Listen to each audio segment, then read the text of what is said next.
I didn't even get to finish my damn coffee before my career was tossed in the trash. My name's Tom. I'm 42. I live in Stamford, Connecticut. I'd been working at Bertram & Cole for over 11 years. Built the client accounts division from scratch, floor to ceiling. I trained most of the people in the glass bullpen outside the exec offices. You'd think that might earn a little respect. Nope. I was pouring oat milk into my coffee at the Keurig station when Ryan walked in like he owned the air. He didn't say good morning, just barked, "Tom, my office. Now." Not a request, a command. I stared at him for a second. His face gave nothing.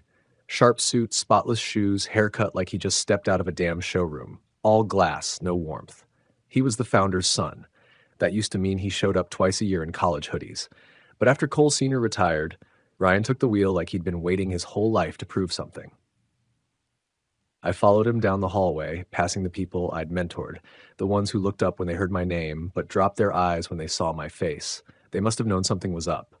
Inside his office, Ryan shut the door and didn't even sit down. He turned to me, hands in his pockets, eyes hard. "You're fired." I blinked. "What?" "You heard me." "On what grounds?" He raised his chin. "Lazy people don't belong here." I actually laughed, thinking he was joking. "You serious?" He didn't flinch. "I've reviewed your numbers. You're coasting. Your team has carried you for years." I took a step forward, voice steady. "I built this team. That pipeline you brag about in investor calls, I made that from nothing." Ryan shrugged. "Doesn't change the fact that you're dead weight now." I felt something boil in my chest. "You know I have contractual authority over Kingswell." He smirked. "Not anymore." "Have you even read my contract?" That gave him pause, just for a second. Then he opened the door. "Security will escort you out. HR will send the exit documents." That was it. I walked out, not because I agreed, but because I wasn't about to give him a show. My coffee was still sitting on the Keurig tray, untouched. I left it there. I didn't pack up my things. Didn't even say goodbye.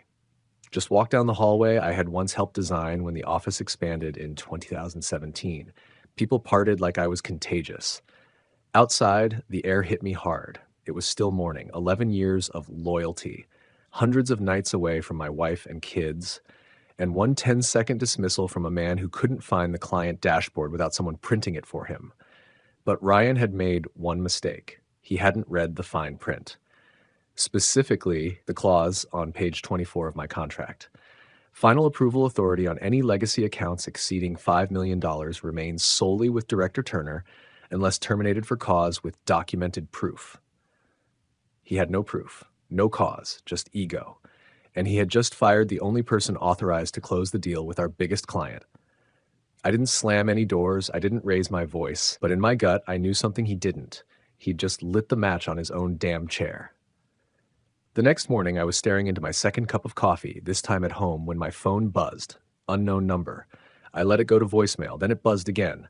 This time I answered, more out of boredom than curiosity. "Tom," came the voice, sharp and gravelly. "Why the hell did you leave yesterday?" It was Mr. Cole, the real one, the founder. "I didn't leave," I said, calm. "Your son fired me." Silence on the line. Then, "He what?" I got up and walked to the window, looking out over the backyard. "Said I was lazy, that I didn't belong, had security walk me out." Another beat of silence. Then a muttered, "Jesus Christ." "Did he even read my contract?" I asked, already knowing the answer. He said something about underperformance, Cole said slowly, like he was piecing it together in real time. I didn't press him. I figured maybe it was justified. "Did he tell you I'm the only person legally authorized to close Kingswell?" He swore under his breath. "You serious?" "I negotiated the clause myself, back when the account came over in 2019. Kingswell's general counsel demanded continuity. Too much turnover scared them. So we added it in writing. Final approvals go through me, no exceptions." Cole was breathing hard on the other end. "You're telling me my son just torched a 6-month negotiation with our biggest client?" I didn't answer. He already knew. "When's the signing?" "Today, noon. They're flying in from Toronto." "Do they know you're gone?" "Nope. I plan to tell them at the start of the meeting, out of respect." He groaned. "They'll walk." I would. He was quiet for a long moment. Then, "Come in. Please." "Not unless it's on paper. I'll fix this." No offense, sir, I said, but the person who needs to fix this is the one who broke it. I hung up before he could answer. 10 minutes later, he called again. I need you to come in, he said, this time with less bite. Not to fix the deal, yet, just to talk. One-on-one. I'll make it worth your time. I stayed quiet. You saved this company once already, he added. Don't let his arrogance ruin everything you built. I could feel the gears turning in his head. Cole had built Bertram & Cole from his garage. He understood grit. That's why we got along before Ryan slithered in with his buzzwords and spreadsheets. I'll think about it, I said. When I hung up, I sat in silence for a while. Not out of anger, out of strategy. Ryan had fired me to make a statement, to prove something. But what he didn't know was that I'd made a statement too. Walking out quietly doesn't mean you're powerless. Sometimes it means you're watching, recording, waiting. At 11:08 a.m., I got a calendar invite forwarded from Mr. Cole's assistant. Subject, urgent. Meeting with Kingswell. Location, executive boardroom. Time, 12 p.m.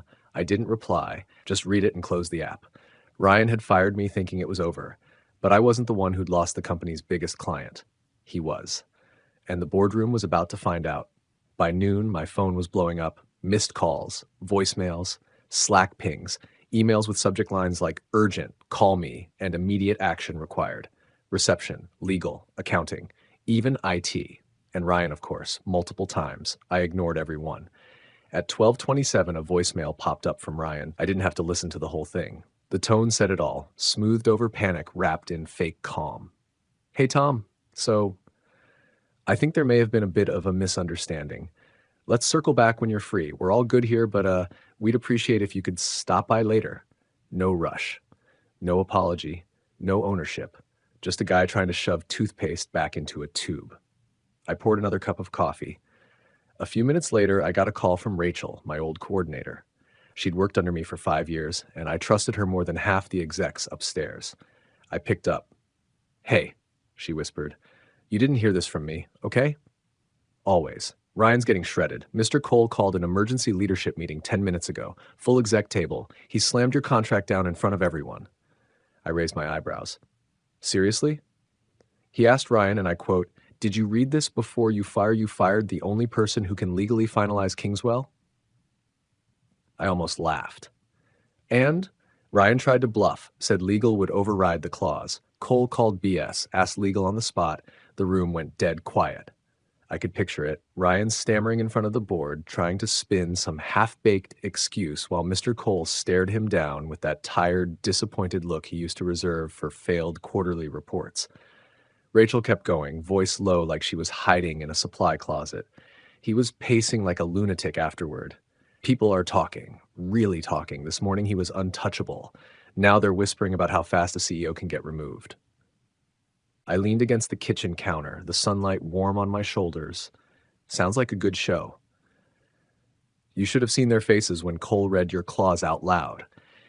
He held it up like it was a smoking gun, said it was one of the smartest risk protections he'd ever seen in a vendor contract. That made me pause. I'd added that clause years ago because Kingswell had a bad habit of bailing last minute when they got nervous. I needed leverage. But back then, no one cared. It was buried on page 23, sandwiched between non-disclosure clauses and indemnity statements. Now it was the reason Ryan's suit was probably soaked in sweat. Rachel sighed. People are saying you set a trap. I didn't, I said. But I'm not sorry he walked into it. I just wanted you to know, she said quietly. We're rooting for you. All of us. After we hung up, I stared at the wall for a while, not thinking, just letting it all land. I wasn't back at the office, but my name sure was. By 2, I got a LinkedIn notification. You've received a profile view from Bertram & Cole, then another, and another. By 2:10, I had 3 recruiter messages in my inbox, all referencing recent leadership changes at your former company. Word was spreading. Ryan hadn't just messed up. He'd triggered something bigger. The clause I'd written years ago, the one no one cared about, was now holding the company by the throat. And the people who used to look past me in the hallway, they were suddenly remembering whose initials were at the bottom of every major deal they'd closed. Ryan fired me without cause. No conversation, no warning. But he forgot one thing. I didn't build the client accounts division to be a stepping stone. I built it to be irreplaceable. And now, as his emails kept stacking up in my inbox, unread and useless, I realized something. The fall had already begun. He just hadn't hit the ground yet. I sent Mr. Cole a text that morning, just one sentence. I'll return only under specific conditions. No pleasantries, no emoji, no desperation. Just terms, like any other business deal. He replied within 10 minutes. Come by at noon. We'll talk privately. I arrived at exactly 12 p.m. Not a minute early. Not a second late. I didn't sneak in through the side like some disgraced employee begging for a second shot. I walked right through the front lobby, head up, stride steady. The receptionist's jaw practically hit the desk. I saw whispers ripple through the bullpen, phones lowered, monitors dimmed. People watched me pass like I was a ghost they hadn't expected to see again. The elevator ride up was silent. I watched the numbers tick. 4th floor, 5th, 6th. When the doors opened, I stepped into familiar territory. My territory. The client accounts floor was quiet. Too quiet, like a church right before a funeral. Cole's assistant met me by the glass conference room. She didn't smile, just nodded and opened the door. Mr. Cole was waiting inside, alone. Tom, he said, standing. I didn't shake his hand, just sat across from him. You read the contract, I said. He nodded, twice. And Ryan, his lips pressed together, he's not here. Smart. He leaned forward, elbows on the table. I owe you an apology. Yes, you do. He exhaled through his nose. Hair. I gave him too much power, too fast. I wanted to believe blood would run the business like I did. But I see now, he doesn't know what it means to build something. I waited. You want to come back, he continued. I want that too. But I assume you have terms. I slid a sheet of paper across the table. 3 bullet points. 1. I return as an independent contractor, not an employee. 2. I report directly to Mr. Cole Sr. and only him. 3. I retain full control over all legacy accounts through Q4. He read it once. Then again, no Ryan interference, I added. None. Done, he said without hesitation. And I want it in writing, signed before I step into that boardroom. I'll have legal draft it right now. I leaned back. Then we have a deal. He signed the draft version with a pen from his coat. No ceremony, no speeches, just a signature and a long look at me afterward. You're not here to ask for your job, he said. You're here to define it. Exactly. As we walked back through the office side by side, people looked up from their desks. I saw eyes widen, heads turn, even a few stiff nods of acknowledgement, but no one said a word. They didn't need to. They knew. This wasn't just a return, it was a recalibration. The old Tom, the one who stayed quiet, kept his head down, smiled through disrespect, was gone. In his place stood someone who had already walked away once, and knew he could again. I didn't need this job. I had options. What I needed was clarity, control, respect, and now I had all 3. In the elevator down to the conference level, Mr. Cole asked, You think they'll forgive what happened? I shrugged. Doesn't matter if they do. He looked at me, frowning. I'm not here to be forgiven, I said. I'm here to close the deal. As the elevator dinged open, I stepped out first. My name badge was gone. My office still boxed up, but I wasn't here to reclaim a desk. I was here to remind them who made this place work. And this time, I wasn't asking permission. At 1:30 p.m. sharp, the Kingswell team arrived. 4 of them, all suits and leather briefcases, looking exactly like the people who could kill a contract with a single raised eyebrow. I stood at the head of the conference table, already reviewing the final terms on the projector. When the door opened, I greeted their CEO with a firm handshake and a greeting in Arabic, his native language. He blinked in surprise, then broke into a wide smile. Tom, he said, I didn't know you spoke Arabic. I grinned, just enough to make sure my greetings are more than transactional. He laughed. You always were the one who paid attention to the details. We sat down. No small talk, no awkwardness, just 2 teams getting to business. The meeting ran smoothly. I walked them through final numbers, adjusted language around international transfer terms they'd flagged earlier, and clarified an exclusivity clause that had been holding us up since March. I anticipated every concern before they voiced it. No stalling, no fumbling. At one point, their CFO leaned over and whispered something to their general counsel. I caught just 2 words. Glad he's here. I didn't say a word, just kept my pen moving across the margin of the printouts. Outside the glass, I saw shadows. A few employees had slowed their walk past the room, pretending to check their phones or read hallway signs. But one figure stood still. Ryan. He was in a suit, arms crossed, jaw tight. He didn't step inside, didn't dare open the door, just watched. He looked like a man watching his own wedding from outside the chapel window. By the time we wrapped, the Kingswell CEO stood, reached across the table, and shook my hand. "It's a pleasure doing business with someone who knows what they're doing," he said. "Your team is lucky to have you." I smiled. "We're lucky to have you on board." The handshakes went around the room like dominoes. Contracts signed, final folders handed off. Done. Sealed.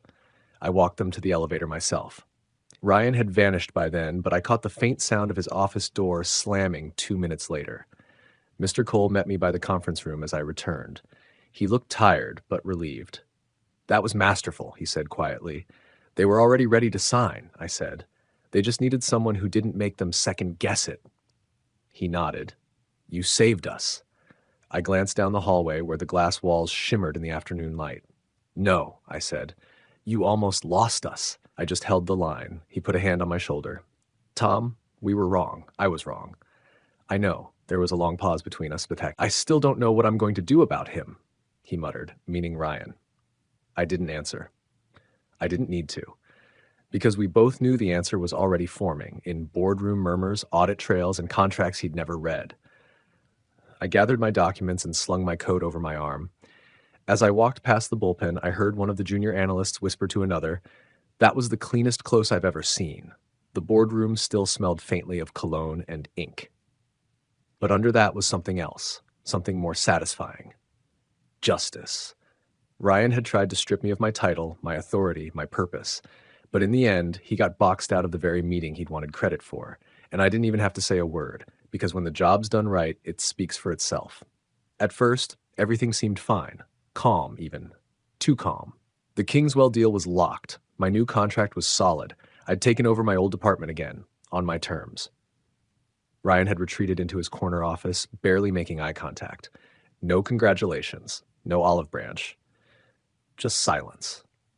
Then little things started to go wrong. First, my expense report for the Kingswell dinner went missing. I'd uploaded the receipts myself. Finance claimed they never got them.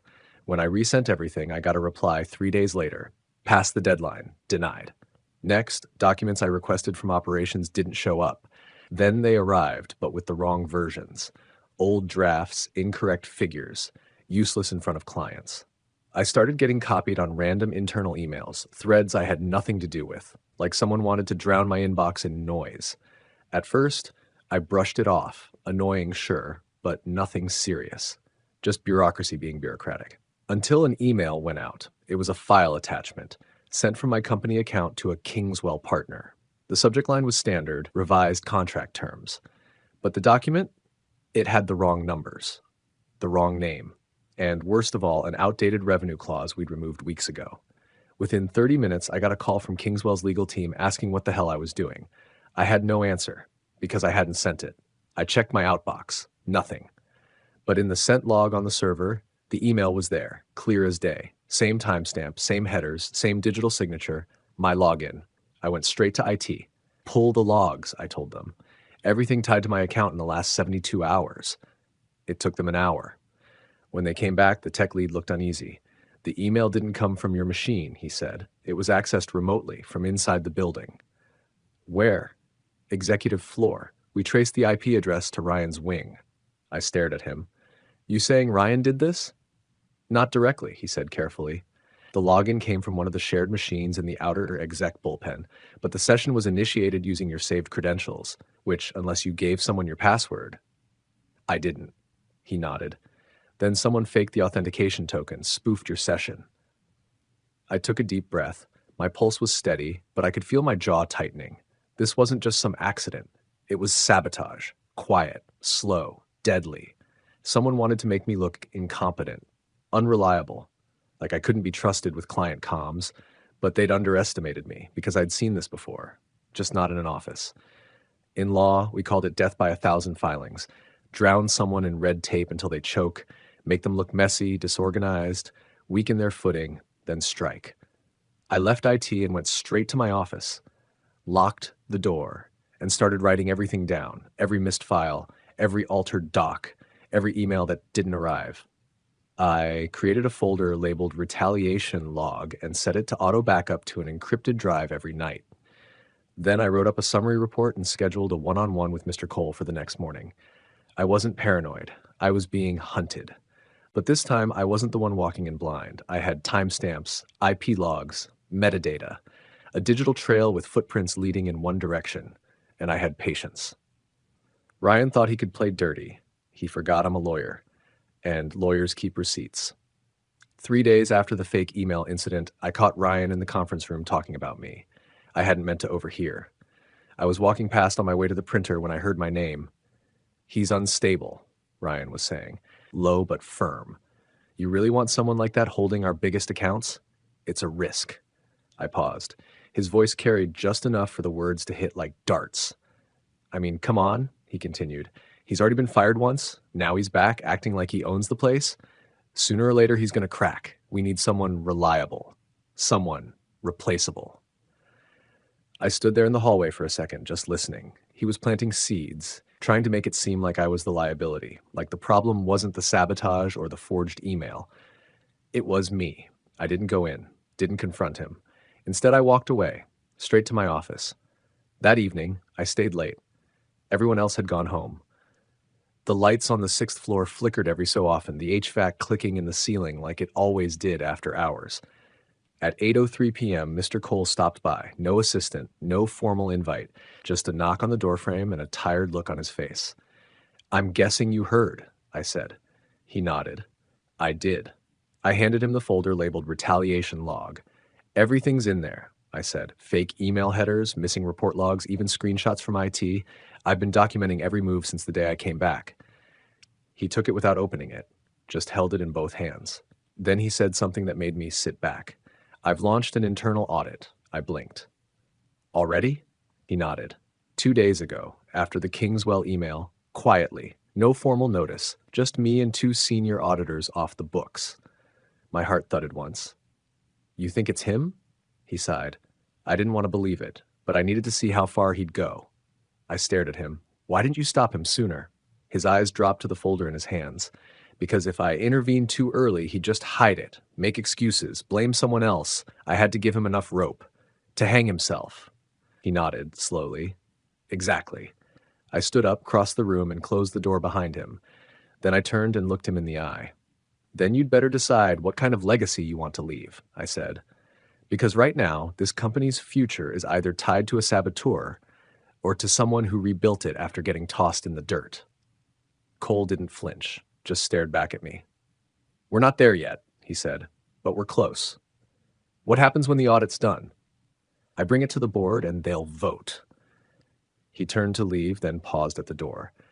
"You know," he said, "Ryan used to tell me you were the safe bet, the reliable one, boring but consistent. Was that supposed to be a compliment?" He gave a faint smile. "He meant it as an insult, but now I think it might have been the highest praise." After he left, I stood by the window for a long time. Down below, the parking lot was nearly empty. Just a few stray headlights cutting across the asphalt, the kind of silence that made you think about things too long. I wasn't alone anymore. Mr. Cole was watching now, too, and this time the evidence had teeth. Ryan had gotten sloppy, arrogant, reckless, and soon the lies wouldn't just be whispered behind closed doors. They'd be printed, bound, presented, in a boardroom with no glass walls to hide behind. The audit presentation was scheduled for 9 a.m. sharp.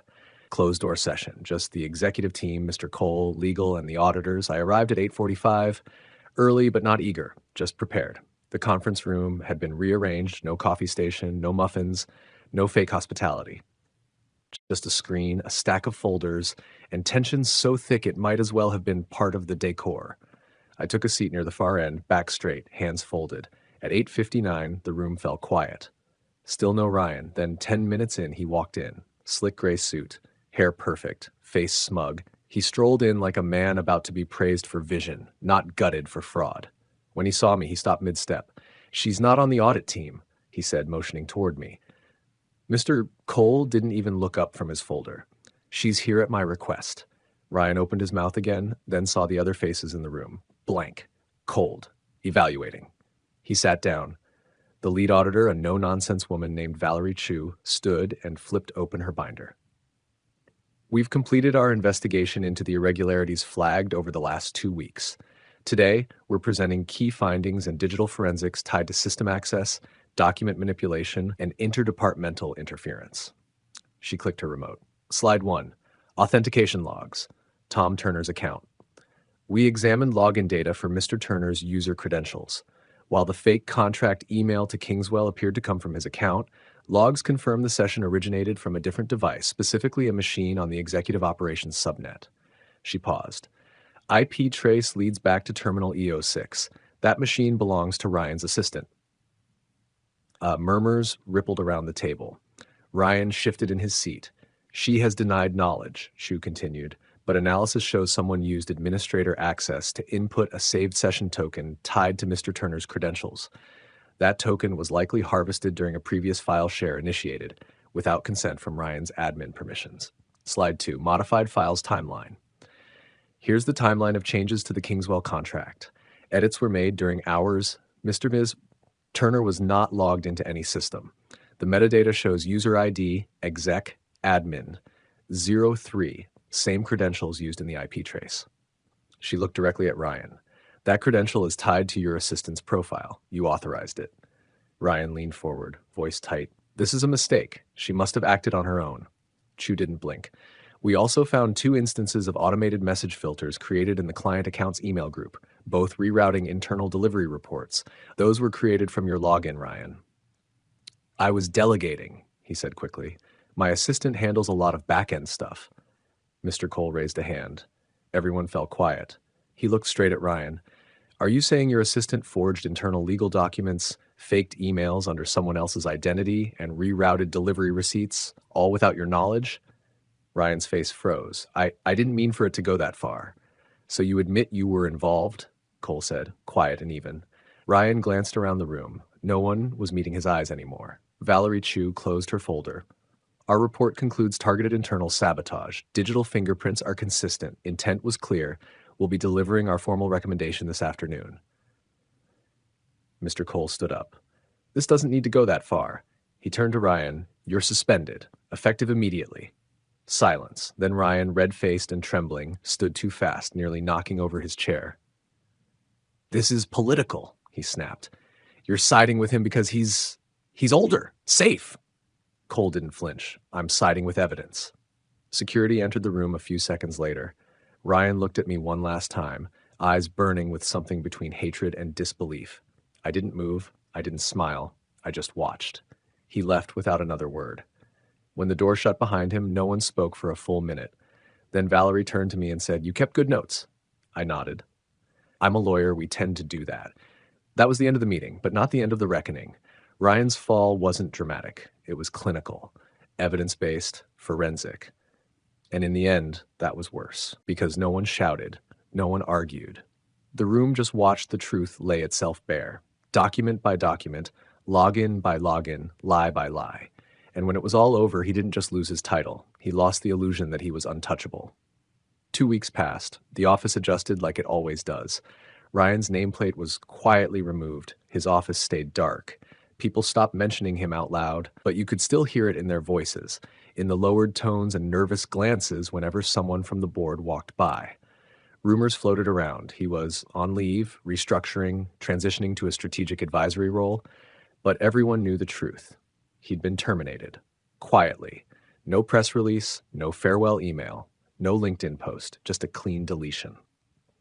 On a rainy Thursday afternoon, I got a message from Mr. Cole's assistant. He'd like a quick word. When I stepped into his office, he was standing by the window, watching the cars snake through the wet parking lot below. Tom, he said, turning, I've got something I want to run by you. I stayed quiet. We've had some shifts, as you know, and I think it's time to start rebuilding. Properly. He picked up a folder from his desk and handed it to me. Inside was a printed offer letter. Director of Client Strategy Executive Role. Expanded authority. Cross-departmental influence. A dotted line straight to the board. I read it twice. I don't want the old culture, I said finally. I'm not here to babysit legacy systems or polish over broken processes. If I do this, it's with the freedom to reset how this company treats its people. especially the ones who keep the lights on. Mr. Cole nodded. That's why I'm offering it to you. You really think the board's ready for that? They're not just ready, he said. They're hungry for it. I accepted the offer, but not with a handshake or a toast. Just a quiet, mutual understanding between two men who had seen the worst of what unchecked power looked like. Over the next few weeks, I got to work. The first thing I did was open communication again. I tore down the reporting silos, brought in junior staff to weekly planning meetings, started one-on-one listening sessions. I asked the questions no one ever had the guts to ask. What's not working? And who's being overlooked? People were hesitant at first. They weren't used to someone in my chair giving a damn, but they adjusted fast. Then I restructured the team hierarchies, flattened the management ladders, gave project leads autonomy instead of bureaucracy. I promoted Rachel to head of strategic accounts. She cried in my office when I told her. You always had the instinct, I said. Now you've got the seat. I reviewed every legacy contract personally, burned the ones that no longer served us, rebuilt the ones that did. I brought in 2 outside consultants, both women, both from minority-owned firms, to do a culture audit. Not for show, for substance. And I mentored. That part mattered most. The younger staff, the ones who'd only ever known the Ryan era, started dropping by after hours, asking about leadership, about resilience, about how to speak up without being labeled difficult. I told them the truth. You don't rise by stepping on people. You rise by being the one they look to when things fall apart. And they listened. By the end of the quarter, our client retention had jumped. Engagement scores were up. Kingswell expanded their portfolio with us again. And the team, they weren't just productive. They were proud. Ryan's name became office legend, a whispered reminder of what happens when arrogance tries to replace experience.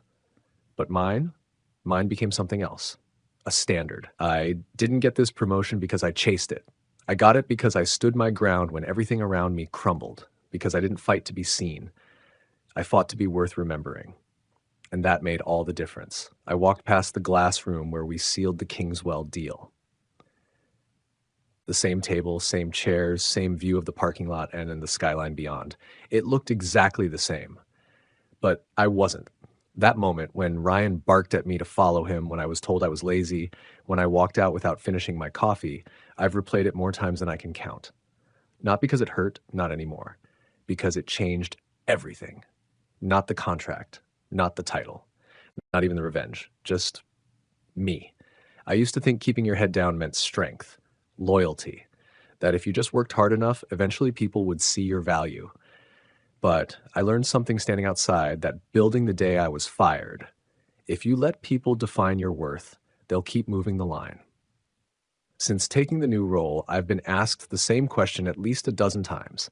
How did you stay calm? How did you not lose your mind? How did you know what to do? The truth, I didn't. I was angry. I was stunned. I was seconds away from telling off half the company, but I stopped. I breathed, and I remembered who I was. Not just what I'd done, but how I'd done it. I told a junior associate last week, you don't get to pick your battles, but you do get to pick who you become in them. That's the part people forget. Anyone can get promoted. Anyone can get fired. That's just business. But character? That's what sticks. Ryan thought I was finished, that the title made the man, that power came from having an office, not from earning trust. He's gone now. I hear he's consulting for some second-tier firm out west. No press release, no farewell party, just silence. Meanwhile, I'm still here, still building, still showing up. Not because I clawed my way back, but because when the moment came, I didn't flinch. This morning, a new hire stopped me in the elevator. You're Tom Turner, right? I nodded. You're kind of a legend around here, he said, sheepish. Thanks for what you did. It gave people like me a reason to believe this place could change. I smiled and said, glad you're here. He got off 2 floors later, and I stood there alone watching the doors close. Companies remember deals, numbers, contracts. But people remember courage. And when I look in the mirror now, I don't see a survivor. I see someone who chose principle over pride, integrity over convenience. Someone who didn't just get his job back, but took back his voice. That's the real promotion, the one no one can take away.